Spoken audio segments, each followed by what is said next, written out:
Yes, yes, yes, yes. Vendredi 4 février. Je viens d'avoir un flash, les gars. Afro Groove, vous savez, on cherche toujours des idées pour essayer de mettre le profil, changer un peu les perceptions de l'Afrique dans le psyché des gens. Donc il se passe beaucoup de trucs. On est en 2011, 2010, c'était pas mal.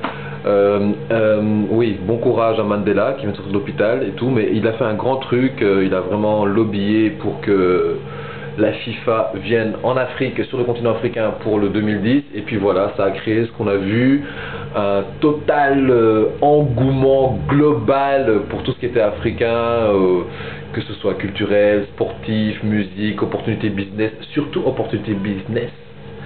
Parce qu'en 2011, il faut le dire, nous vivons dans un monde capitaliste, les gens tout d'un coup se sont rendus compte que, oh, l'Afrique, il y a du business, on peut se faire de l'argent. Bon, c'est cool, c'est bien, ça m'intéresse, et puis voilà, donc on va un peu regarder l'Afrique autrement, on va se rendre compte que peut-être qu'il y avait des stéréotypes qui étaient en place, une mentalité, une philosophie,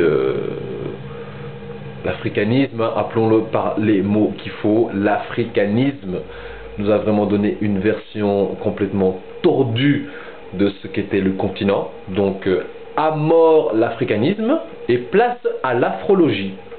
Voilà, l'africanisme, on va le tuer petit à petit. Voilà, non, c'est très néfaste, c'est très contagieux, c'est très... oui, non, c'est infecté de mauvaises idées, de stéréotypes destructeurs à long terme qui ont eu des effets, des conséquences sur la perception du continent qui était absolument... Bon, voilà, c'est à long terme, quoi, ça a duré pendant quelques siècles, toute cette philosophie. L'africanisme, c'est quoi? C'est quand des blancs ou quand les occidentaux s'amusent à essayer de décrire la culture de tout un continent sans échange. C'est simplement de leur petit point de vue occidental, on analyse l'Afrique de l'extérieur et on dit ce qu'on en pense, et puis voilà, donc ça vient de la nuit des temps.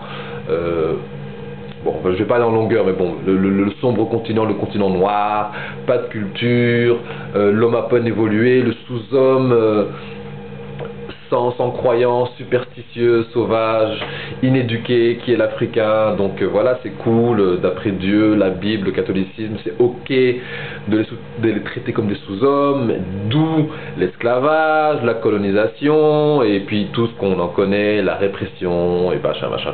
Tout ça, ça vient de l'africanisme. Donc on le tue, et puis on arrive, on tourne le chapitre, on arrive maintenant à l'afrologie. L'afrologie, c'est beaucoup plus global, on est beaucoup plus renseigné, les temps ont changé, il y a de nouvelles mentalités, donc voilà. Bon, documentez-vous, renseignez-vous, il y a des bouquins qui sont sortis, renseignez-vous, l'Afrique change à tous les niveaux.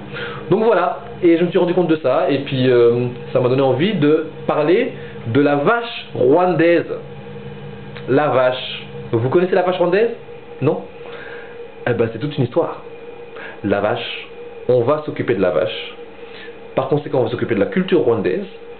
Par conséquent, on va pouvoir donner une image différente et pouvoir ouvrir des petites fenêtres, des petites portes, des petits couloirs pour que les gens qui sont curieux s'intéressent un peu à la culture rwandaise au-delà des discours de violence, des récits de tragédie, parce que le Rwanda existait avant 1994 et ça n'a pas seulement été que des génocides et des guerres fratricides. Il y a une histoire, il y a un peuple, et pour le comprendre, il faut savoir tout à propos de la vache du Rwanda. Voilà. Moi je suis artiste, hein, donc voilà quoi. Donc il y a une logique dans le chaos. Mais la vache rwandaise, on va décortiquer le sujet. On va en arriver à la culture, on va en arriver à la chanson, à la poésie, au comportement des nations, à l'harmonie entre les ethnies, aux étages sociaux, aux structures de la société rwandaise. La vache. Tout est à propos de la vache. La vache encollée, la vache Watutsi, la vache rwandaise. Restez là, Afro by Soul, on va développer le sujet. Le Rwanda sauvé grâce à la vache. Ça vous fait rire, hein? Vous rirez moi, un peu plus tard. Abahi. 4 février 2011.